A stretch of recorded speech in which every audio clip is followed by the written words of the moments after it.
13 minute ایک ایک بار۔ جو پہلی آیت مبارکہ میں نے تلاوت کی ہے وہ سورہ بنی اسرائیل کی پہلی آیت مبارکہ ہے،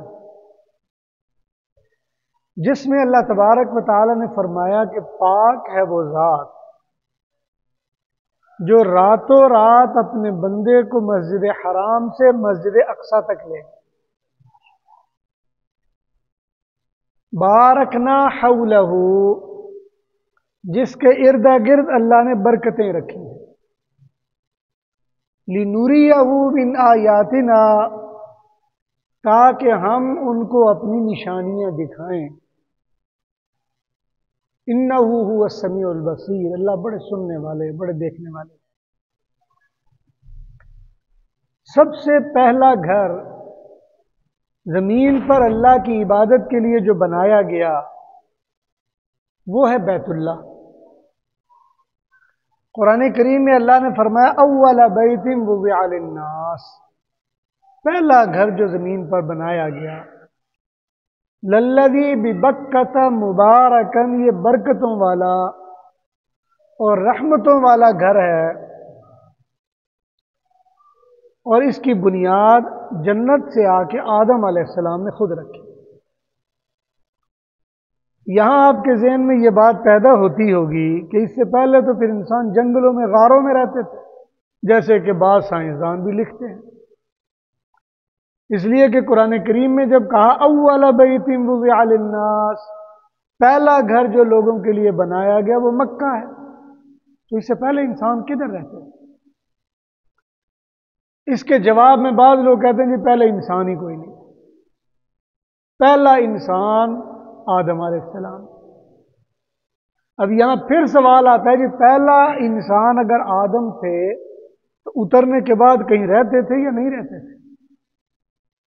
اب بعض کہیں گے جی جنگلوں میں رہتے تھے، بعض کچھ کہیں گے، کیونکہ قرآن کریم میں ہے کہ پہلا گھر بنایا، اول بیت، سب سے پہلا گھر، وضع للناس، لوگوں کے لیے جو مقرر کیا گیا وہ بیت اللہ ہے، مکہ میں ہے، للذی ببکۃ مبارکا، جو مکہ میں برکتوں والا گھر۔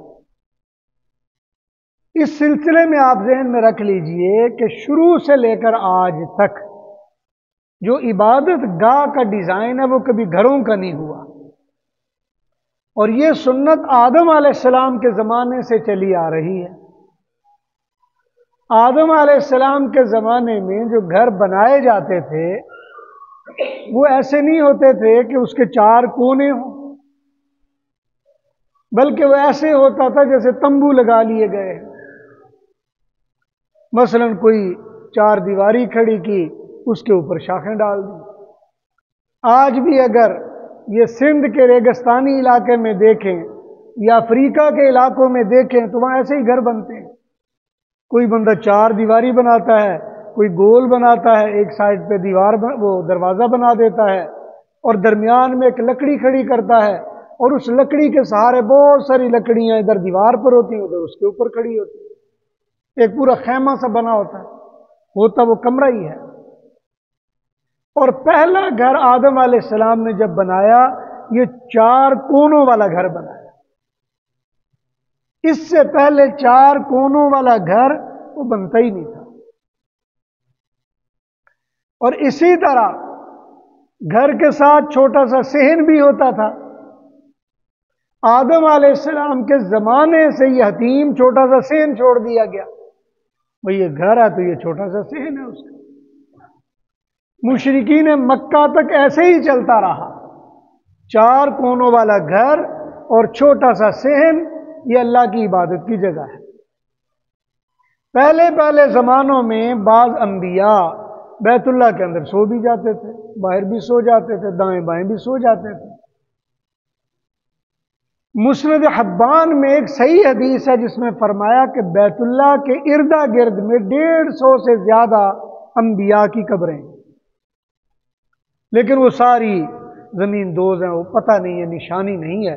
لیکن حضور اکرم صلی اللہ علیہ وسلم نے فرمایا، اور صحیح سند کے ساتھ ہے، کہ 150 سے زیادہ انبیاء کی قبریں اس کے ارد گرد۔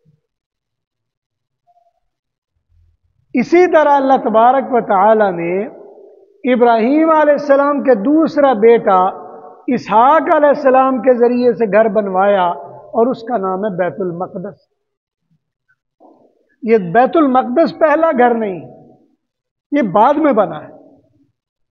ابراہیم علیہ السلام جب اپنے علاقے سے ہجرت کر کے، عراق سے ہجرت کر کے، مکہ سے گزر کے فلسطین کی طرف گئے تو راستے میں ایک گھر اسماعیل علیہ السلام کے ذریعے سے بیت اللہ کی تعمیر نو کی۔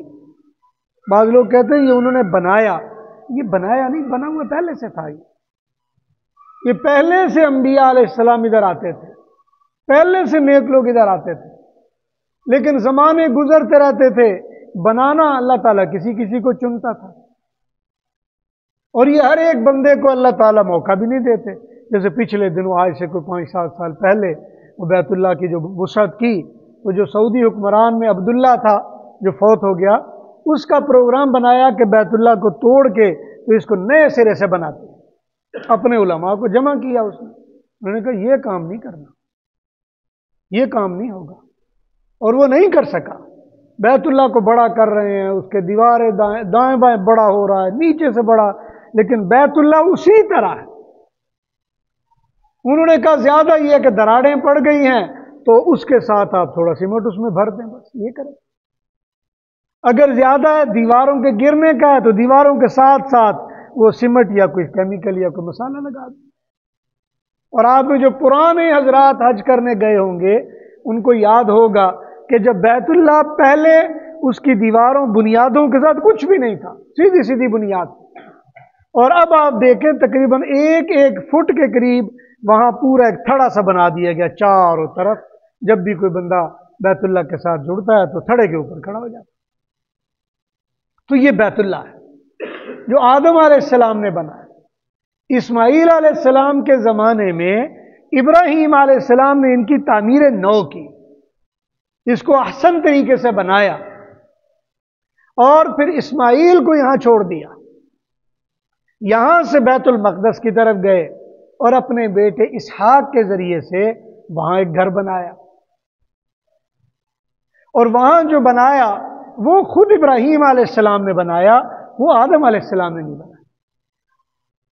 جب ابراہیم علیہ السلام نے وہاں گھر بنایا تو اسحاق علیہ السلام کو اس کا متولی بنا دیا، اور یہ متولی بنانا بھی آدم علیہ السلام کے زمانے سے سنت چلی آ رہی ہے کہ جب بھی کوئی اللہ کا گھر بنایا جائے 1 آدمی کو 2 آدمی کو اس کا متولی بنا دیا، بھئی وہ اس کا ذمہ دار ہے۔ تو وہاں کے ذمہ دار اسحاق علیہ السلام، یہاں کے ذمہ دار اسماعیل علیہ السلام۔ اسحاق علیہ السلام کے بعد یعقوب علیہ السلام آ جاتے ہیں۔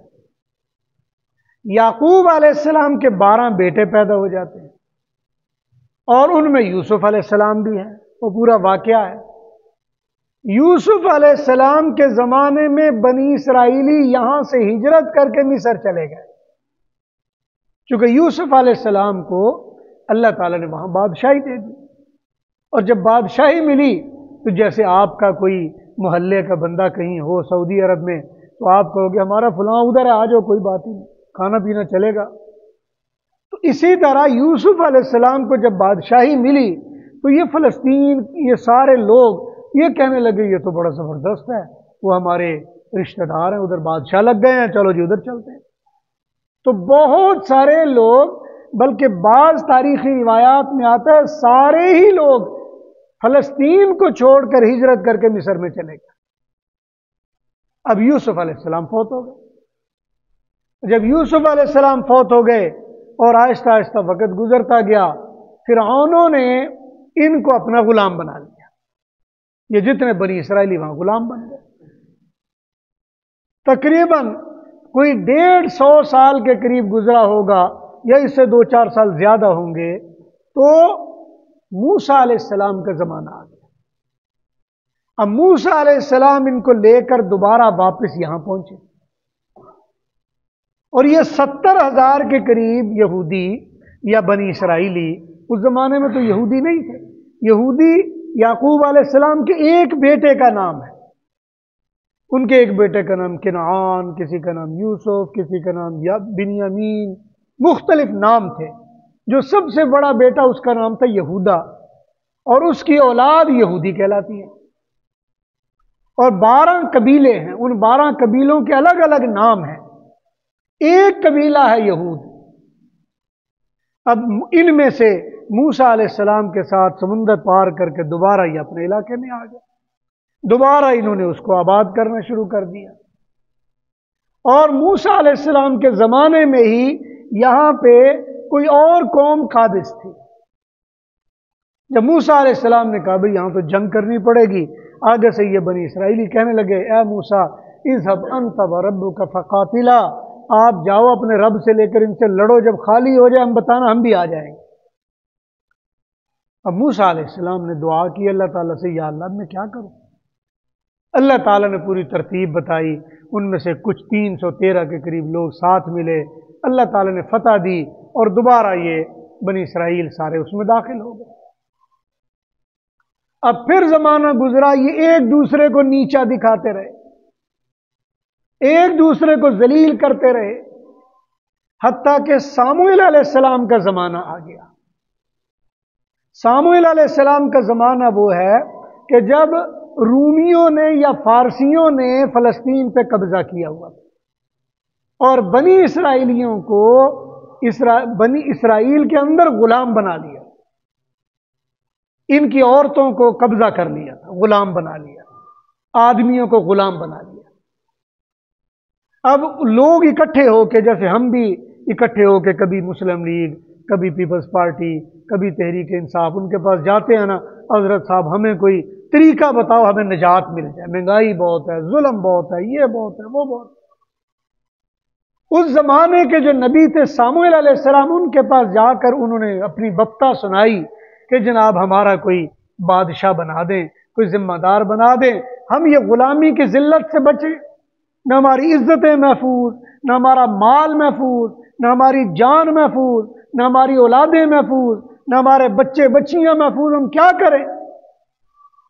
ساموئیل علیہ السلام نے ان سے کہا کہ کیا ایسا تو نہیں ہوگا کہ اللہ تعالیٰ تمہیں کہیں یہ تمہارا بادشاہ ہے اور تم انکار کرو، نہیں ہم نہیں کرتے لڑائی، پیچھے ہو جاؤ۔ آگے سے کہنے لگے، اور یہ پورا واقعہ اللہ تعالیٰ نے دوسرا سپارہ، اس کے 1.5-2 رکوع ہیں، تیسرا پارہ شروع ہونے سے پہلے الم تر الی الذی حاج، یہ لے کر 2 رکوع پورے یہ واقعہ بیان کیا، اور وہ کہنے لگے ما لنا اللہ نقاتل فی سبیل اللہ، بھئی ہم کیوں لڑائی نہیں کریں گے اللہ کے راستے میں، وقد اخرجنا من دیارنا، ہماری زمینوں پہ قبضے کر لیے انہوں نے، ابنائنا، بچوں پر قبضہ کر لیے انہوں نے، یہ سارا کچھ تو قبضہ کر لیا ہے، ہم کیوں نہ جہاد کریں گے؟ اللہ تعالیٰ نے ساموئیل علیہ السلام کے ذریعے سے حکم دیا، اچھا چلو اگر تم جہاد کر تو یہ طالوت تمہارا بادشاہ ہے۔ اب وہاں ایک طالوت تھے، ساموئیل علیہ السلام کے خادم تھے، انہوں نے کہا یہ طالوت ہے۔ اب وہ آگے سے بڑے لڑائی کرنے لگے کہ اے ساموئیل، کوئی بندہ تو بناتے ہمارے سامنے، کوئی لیڈر ہوتا، یہ کیسا لیڈر ہے، مولوی تم نے لیڈر بنا دیا ہمارا، کوئی کھڑکے دڑکے والا ہوتا، کوئی ڈنڈے شنڈے والا ہوتا، کوئی طاقتور ہوتا، اور یہ تم نے بنایا ہے جو بیچارہ مسکین غریب جس کی گھر میں کوئی نہیں سنتا، باہر کون سنے گا؟ انہوں نے آگے سے کہا بھئی مجھے تو اللہ نے ایسے ہی کہا ہے، میں نے تمہیں بتا دیا ہے، تمہارا دل کرتا ہے کرو، نہیں دل کرتا نہ مانو، میں کیا کر سکتا، میں اپنی طرف سے تو کر نہیں سکتا، اور نبی کبھی اپنی طرف سے کرتا نہیں، اللہ تعالیٰ کا بتایا ہوا۔ خیر ان لوگوں نے کہا بھئی یہ تو مسئلہ گڑبڑ ہو گیا ہے، آئے طالوت کے پاس اور کہنے لگے کہ بھئی بات یہ ہے کہ تمہیں ہمیں سردار تو بنا دیا ہے، اور ہمیں بھی پتا ہے تو سردار تو اتنے جوگا ہے نہیں، کر تو سکتا کچھ نہیں، اس لیے کہ نہ تو کدھرے مشکل وقت میں ہمارے کام آ سکتا ہے، نہ لڑائی میں تم ہمارا لیڈر بن سکتے ہو، نہ تمہارے پاس 4 ٹکے ہیں اوکھے ویلے کسی کے کام آ جاؤ، نہ تم کسی کی مدد کر سکتے ہو، لیکن مجبوری ہے، کیا کریں، چلو تیرے ساتھ چلتے ہیں، پھر دیکھو کیا کرو۔ اب وہ لے کر ان کو جب چلے، اب یہ جا رہے ہیں، آگے ایک دریا آ گیا، اور یہ وہ دریا ہے جو آج بھی اردن اور فلسطین کے درمیان میں دریائے اردن اس کو کہتے ہیں، آج کل اس کا نام ہے دریائے اردن، اور دریائے اردن سے لے کر اور جو بحیرہ روم ہے اس کے درمیان یہ ساری سلطنت ہے۔ انہوں نے کہا بھی بات یہ ہے کہ یہ دریا آ گیا، اس میں سے کوئی بندہ پانی نہیں پیے گا۔ انہوں نے کہا ہم پہلے ہی کہتے تھے پاگل ہے، اسے پتہ ہی کسی بات کا نہیں، کہتا پانی نہیں پیو گے۔ پیاس کر کر کے اتنا لمبا سفر کر کے پہنچے ہیں اور کھلا پانی پینے کا وقت ہے، کہتا پانی نہیں پینا۔ اور فرمایا الا من اغترف غرفہ، اگر کسی نے پینا بھی ہوا نا تو بس ایک بک بھر کے، ایک چلو ایسے ہاتھ سے ایسے، من اغترف ایک چلو بھر کے، اس سے زیادہ نہیں پینا۔ اب وہ جناب ایک دوسرے کی طرف دیکھ رہے ہیں، کہہ رہے ہیں یہ لگتا ہے ہم تو پہلے ہی کہتے تھے، اس کو پتہ ہی نہیں یہ کون سا لیڈر بنا دیا ہمارا، اس کو پتہ ہے نہیں کسی بات کا۔ اب جب پانی آ جائے جہاد کریے تو کہتا ادھر نہا دھو لو، کپڑے دو، اپنی مشقیں بھر لو، آگے سفر جاری ہے، تو یہ الٹا کہہ رہا پانی نہیں پینا، وہ پاگل ہے۔ اب وہ جناب ایک دوسرے ٹکا کے پیو پیو پیو، کوئی بات نہیں، پیو پیو، مشقیں بھی بھرو، جانور بھی نلاؤ، سارا کچھ کرو۔ اب انہوں نے کیا کیا، فشربو من، انہوں نے ٹکا کے پانی شن پیا۔ اب جیسے ہی دریا کے دوسری طرف گئے پہنچے، اب وہاں جا کے لیٹ گئے، کہنے لگے طالوت بات ہے سیدھی سادھی، یہ جنگ شنگ ہمارے سے نہیں ہوگا، تو جان اور تیرا جانے کام، اپنے رب کو بلا اور اسے کہو کہ جناب میری مدد کر، وہ تیری مدد کرے گا، جب تیری مدد ہو جائے، فتح مل جائے، پھر ہم بتانا ہم بھی آ جائیں گے۔ بالآخر طالوت علیہ السلام نے اعلان کیا، ہاں بھئی کون کون میرے ساتھ جانے کے لیے تیار ہے؟ یہ تاریخ کا دوسرا واقعہ ہے کہ 313 لوگ ہاتھ کھڑا کیا ہم جائیں، یعنی تورات کی روایت کے مطابق 50,000 لوگ ساتھ چلے تھے اور جو جہاد کے لیے تیار ہوئے 313۔ اب جناب طالوت علیہ السلام نے ان 313 کو پکڑا، آگے چلے۔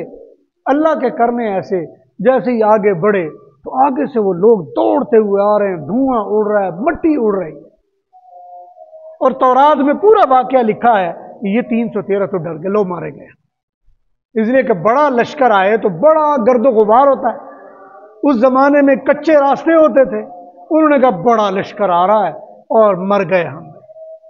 لیکن طالوت نے کہا فکر نہ کرو، اگر مرنا ہے تو شہادت ہے، بس بچ کے رہو۔ انہوں نے کہا اچھا چلو دیکھتے ہیں۔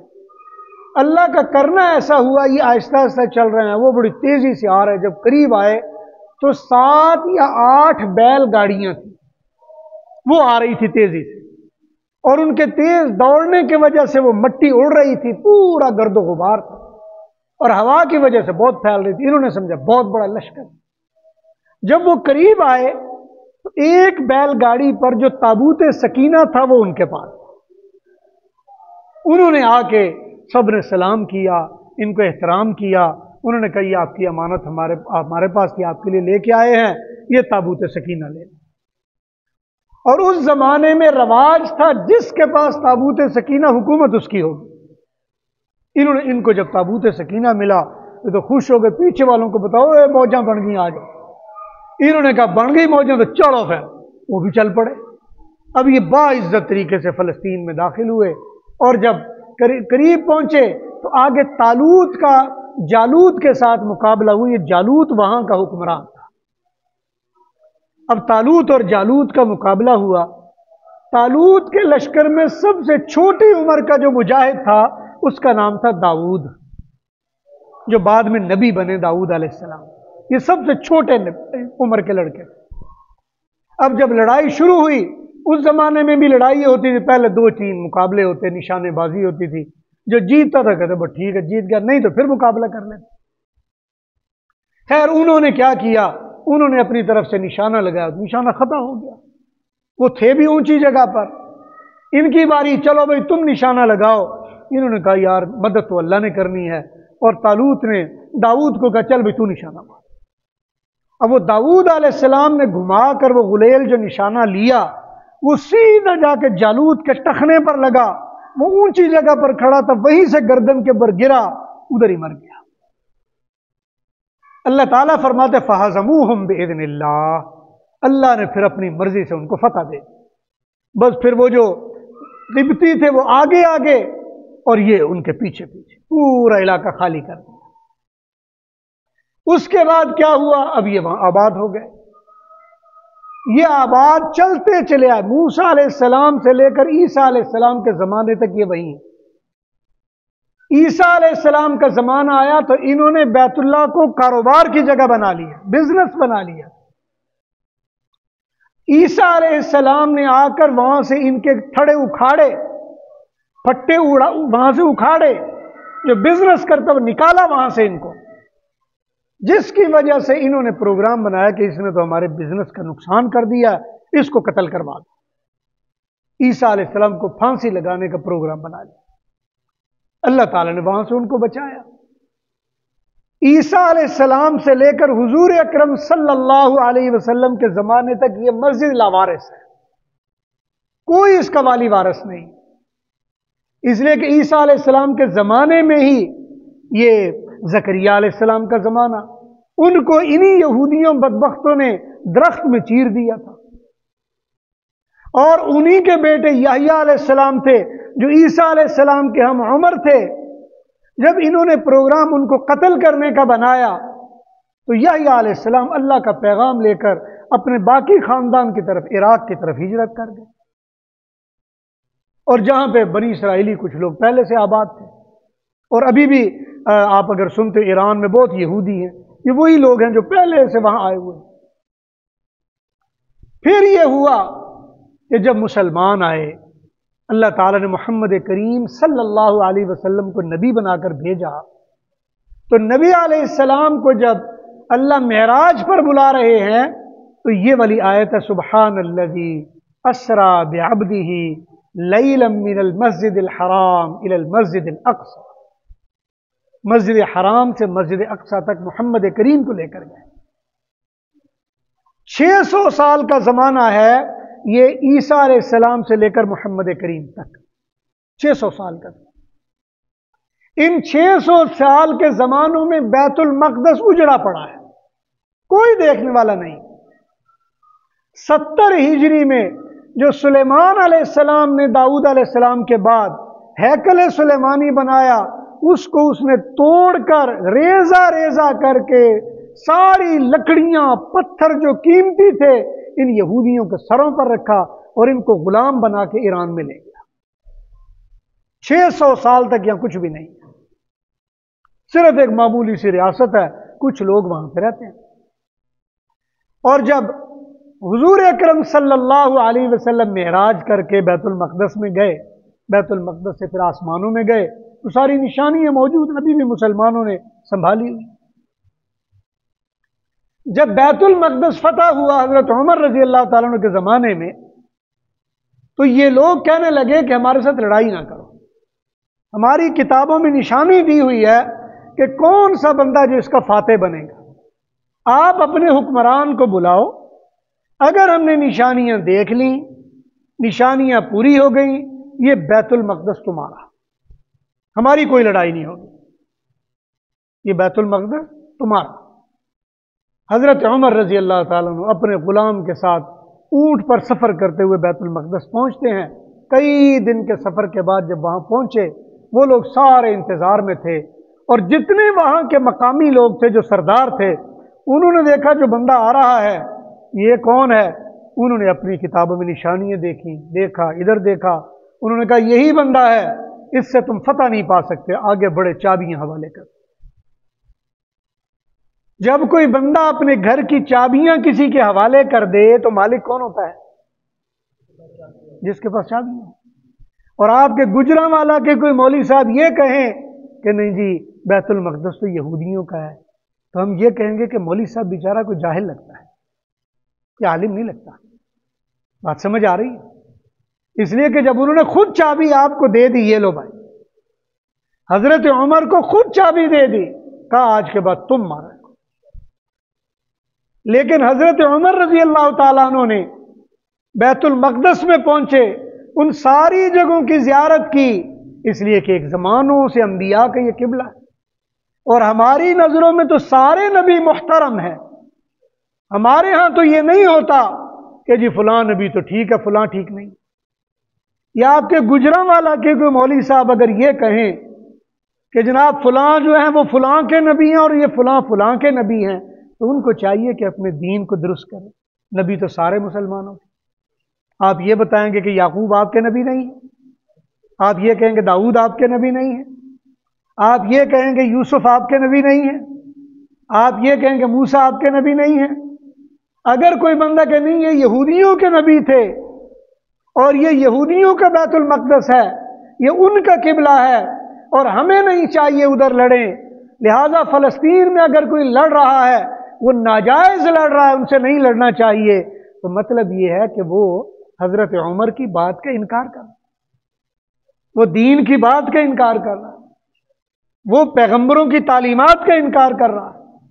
اتنی اہم باتوں کا اگر کوئی انکار کرے، ہم کہیں گے بھائی اپنے ایمان کی خیر مناؤ پہلے۔ یہ بات سمجھ آ گئی؟ تو اس لیے بیت المقدس خود انہوں نے مسلمانوں کو دیا اور 1300 سال تک یہ مسلمانوں کے پاس ہی رہا۔ صلیبی جنگیں بھی ہوئی، دوسروں نے قبضے بھی کیے، سب کچھ ہوا، لیکن رہا مسلمانوں کے پاس۔ لیکن پھر یہ ہوا آج سے 60-70 سال پہلے انہوں نے ہمارے جیسے یہ ٹوٹرو باز مولوی خریدے جو یہودیوں کے غمخوار بنے، اور اس کی وجہ سے ان کو لا کے یہاں آباد کیا، اور ان بدبختوں نے 70 سال سے مسلمانوں کا قتل عام شروع کیا ہوا ہے، اور 70 سال سے مسلمان حضرت عمر رضی اللہ تعالیٰ عنہ کی وراثت کی حفاظت میں لگے ہوئے ہیں۔ لہذا آج اگر کوئی بندہ بیت المقدس کی حفاظت کے لیے پتھر بھی پھینکتا ہے تو وہ حضرت عمر رضی اللہ تعالیٰ عنہ کی امانت کی حفاظت میں پھینکتا ہے، ہم سمجھیں گے اسے ثواب ملے گا، اور وہ مجاہد ہے اور وہ نیک کام کر رہا ہے۔ اور اگر کوئی بندہ کہنے نہیں ہمیں لڑنا نہیں چاہیے، اسے چاہیے اپنے ایمان کی خیر منائے۔ حلالی بچہ وہ ہوتا ہے جو اپنے باپ کی وراثت کو محفوظ کرتا ہے۔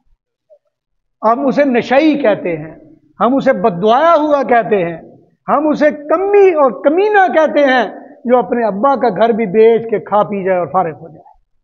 کوئی غیرت مند بچہ ایسا نہیں کرتا۔ تو اس لیے ہم یہ کہیں گے کہ بیت المقدس کی حفاظت میں حماس اگر کوئی تیر چلاتا ہے، کوئی پتھر پھینکتا ہے، مقابلہ کرتا ہے، وہ کیا کر رہا ہے؟ وہ دین کا کام کر رہا ہے، دین کی حفاظت کا کام کر رہا ہے۔ یہ ہمارے ذمہ داری ہے کہ ہم اس کی حفاظت کریں۔ اب مجھے یہ بتائیں، کل کو سعودی عرب والے یہ طے کر لیں کہ یہ مکہ تو ہمارا ہے، لہذا آج کے بعد کوئی پاکستانی ادھر حج کے لیے نہ آئے، تو ہم کیا کہیں گے؟ ہم کہیں گے چلو ٹھیک ہے سعودی مکہ تمہارا ہو گیا، ہم یہ کہیں گے۔ پھر ہم یہ کہیں گے پاکستان میں چلو ہم پاکستان میں نیا مکہ بنا لیتے ہیں۔ ایسا ہو سکتا ہے؟ کوئی نہیں ہو سکتا۔ یا وہ کہ ہر ملک والے اپنا اپنا مکہ بنا لو، ایسا ہو سکتا ہے؟ یہ نہیں ہو سکتا۔ اور مکہ یہ وراثت ہے ہر مسلمان کی۔ جو مسلمان بھی پڑھتا ہے لا الہ الا اللہ محمد الرسول اللہ، اس کا مطلب صرف یہ نہیں کہ حضور صلی اللہ علیہ وسلم اللہ کے پاک پیغمبر ہیں، بلکہ اس کا مطلب 1,24,000 سے زیادہ حضور اکرم صلی اللہ علیہ وسلم تک جتنے نبی آئے ہیں وہ سارے کے سارے نبی ہم ان پر ایمان لاتے ہیں، ایک کا بھی انکار نہیں کریں گے۔ یہ ہمارا ایمان ہونا چاہیے، اور جب یہ ایمان ہے تو ان کی ساری وراثت کے ہم محافظ۔ اگر کسی پیغمبر کو کوئی گالی دے تو ہم اس کو قتل کر دیں گے، اس لیے کہ نبی کو گالی دینا تو سیدھا سیدھا یہ مرتد سے بھی زیادہ بڑا جرم ہے۔ اسی لیے ہمارے علماء کہتے ہیں ایسا بندہ جو نبی کو کوئی ایسا برا لفظ بولے تو واجب القتل ہے۔ یہی وجہ ہے، اس لیے کہ نبی جتنے بھی ہیں وہ اللہ کے مقرب ہیں، اور جب نبی اللہ کے مقرب ہیں، اب کوئی آپ کے گجرا والے کا مولوی وہ کھڑا ہو کے یہ کہے نہیں بابا گرو نانک بھی نبی ہے، وہ کیا کہے؟ یا وہ کسی اور کا نام لے نہیں وہ بھی نبی ہے، یا ہمارا نہیں وہ ان کا نبی ہے، یا یہ کہ غلام احمد قادیانی بھی نبی، ہمارا نہیں قادیانیوں کا نبی ہے۔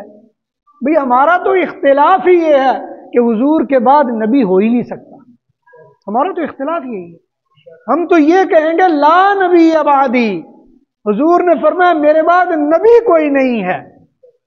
ہم کہیں نہیں وہ فلاں کا نبی یا فلاں کا نبی، ہم کہیں گے مولوی صاحب اپنے ایمان کی تجدید کر لیجئے اور اپنے ایمان کی خیر منا لیجئے۔ یہ آپ کا جملہ ہی اتنا خطرناک ہے کہ اگر کوئی دوسرا سنے تو آپ کو قتل بھی کر سکتا ہے معاذ اللہ، اس لیے کہ یہ بہت خطرناک جملہ ہے۔ تو میرے محترم یاد رکھیں، یہ بیت المقدس یہ آپ کی اور ہماری مشترکہ وراثت ہے، یہ بیت اللہ میری اور آپ کی مشترکہ وراثت ہے، یہ مسجد نبوی میری اور آپ کی سب کی مشترکہ وراثت ہے۔ حضور اکرم صلی اللہ علیہ وسلم نے فرمایا اگر کوئی بیت اللہ میں 2 رکعتیں پڑھے تو کتنا ثواب ملے گا؟ 1,00,000 نماز، 1,00,000 رکعت۔ تو کس کو کہا؟ سعودی عرب والوں کو یا پاکستان والوں کو؟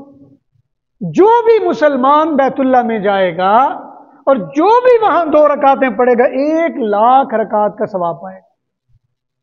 اور مسجد نبوی میں اگر کوئی 2 رکعتیں پڑھے تو کتنی رکعتیں ہیں؟ 50,000، 50,000 نماز 2 رکعتیں پڑھنے پر۔ اگر کوئی بندہ بیت المقدس میں پڑھے تو 50,000۔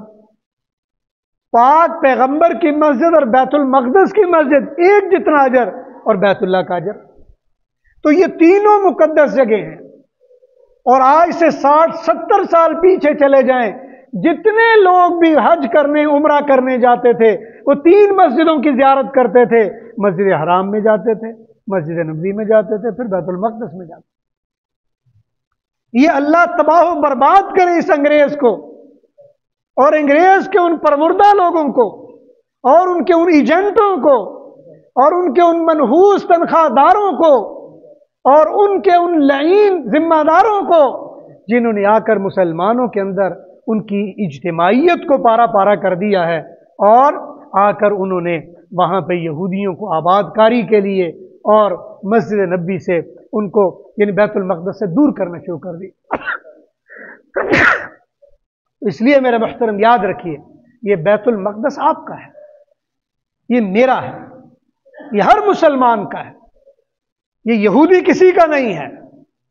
یہ یہودی تو وہ لوگ ہیں جو اپنے دین تک کو نہیں جانتے۔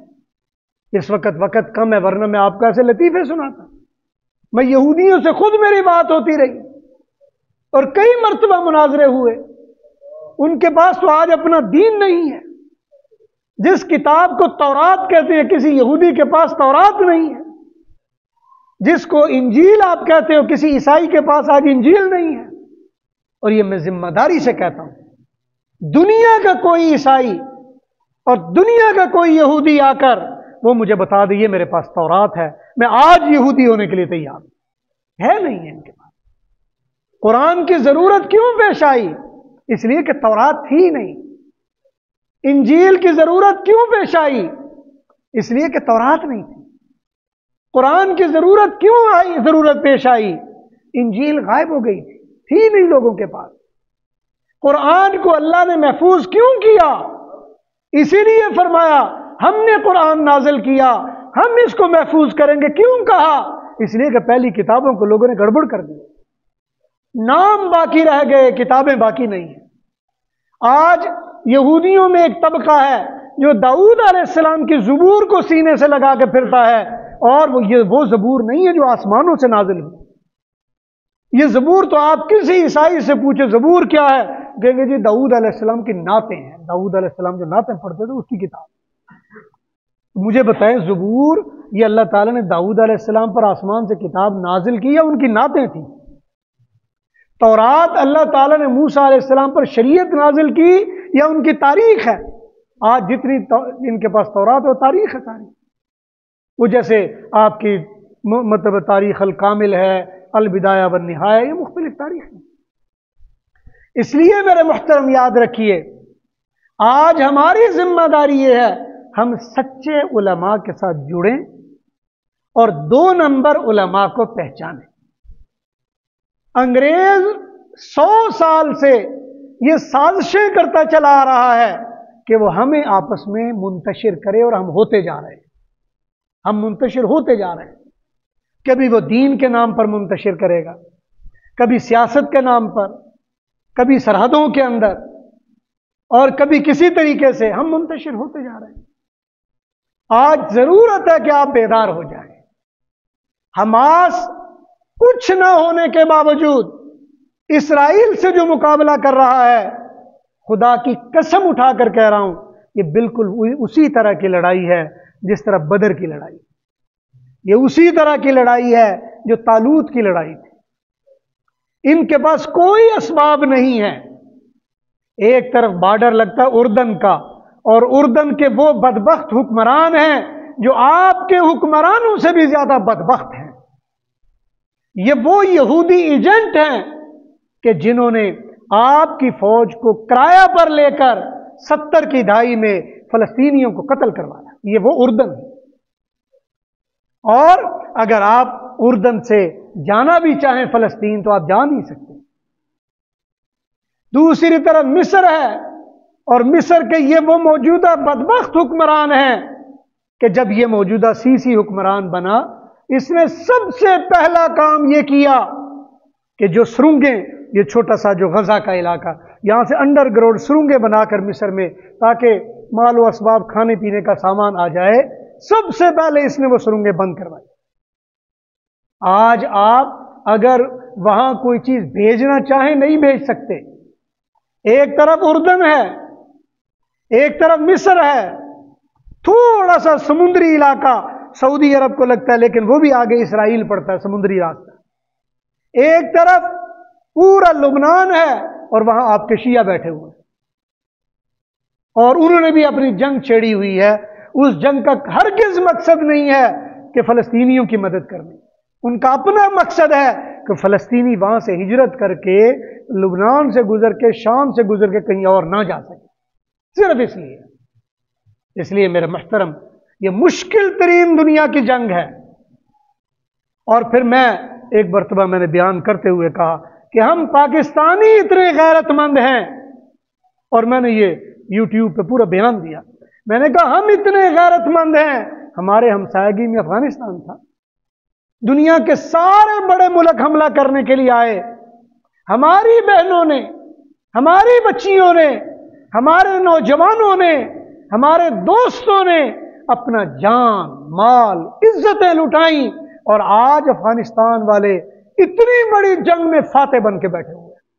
یہ ٹھیک بات ہے، وہ ہمیں اب نہیں مانتے تو نہ مانے، کوئی بات نہیں، ہم نے اللہ کے لیے کیا تھا۔ ہم اپنا بتا رہے ہیں، ہم پاکستانی اتنے غیرت مند ہیں کہ ہم نے وہاں ٹکنے نہیں دیا، آج افغانستان کی حکومت قائم کر دی۔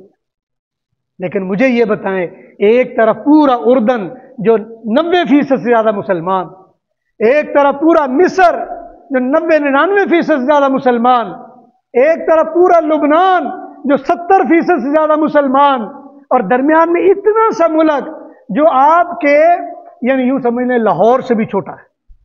اگر سارا اسرائیل اکٹھا کریں وہ ہمارے لاہور ڈویژن سے بھی چھوٹا ہے، لیکن اس کے باوجود آپ اپنے مسلمان بھائی کو روٹی نہیں دے سکتے۔ کہاں سے دیں گے؟ ایک طرف غزہ کا 3 طرف اسرائیل نے گھیرا ہوا ہے، ایک طرف سمندر ہے، اور ایک طرف یہ غزہ کا میں بتا رہا ہوں، اسرائیل کا نہیں، ایک طرف جو بارڈر بڑا لگتا ہے وہ مصر کا ہے۔ آپ اندر کوئی چیز بھیج نہیں سکتے۔ اس لیے یہاں جو لوگ مال اسباب اکٹھا کر رہے ہیں، اس کی بجائے یہ جمعیت والوں نے ترتیب بنائی ہے، کیونکہ جمعیت والوں کا یہاں ایمبیسی سے تعلق ہے، تو پیسے سے مدد کریں۔ وہ اپنی ایمبیسی کو دیتے ہیں، پھر ایمبیسیوں کا اپنا نظام ہوتا ہے، وہ اپنی ترتیب سے کام کرتے ہیں۔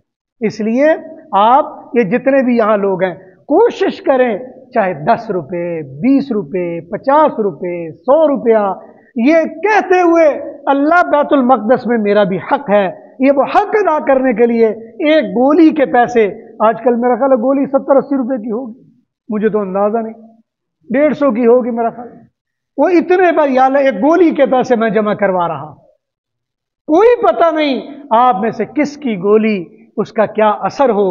اور آج اللہ تعالیٰ ہمارے اس قبلہ اول جس کو کہا جاتا ہے بیت المقدس، اس کو اللہ آزاد کروائے، ہمارے فلسطینی بھائیوں کو اللہ عزتیں دے، ان کی قربانیوں کو اللہ قبول فرمائے، اور اللہ تعالیٰ ہمارے لیے وہ رحمتوں برکتوں والے دروازے دوبارہ کھول دے کہ ہم جب حج کرنے جائیں، عمرہ کرنے جائیں، تو بجائے مسجد نبوی اور بیت اللہ سے ہو کے واپس آئیں، پھر ہم مسجد نبوی، وہاں سے بیت المقدس اور وہاں سے جدہ سے ہو کے واپس آ جائیں، اور اللہ تعالیٰ ہماری یہ ناقص عبادت کو مکمل کروا دے۔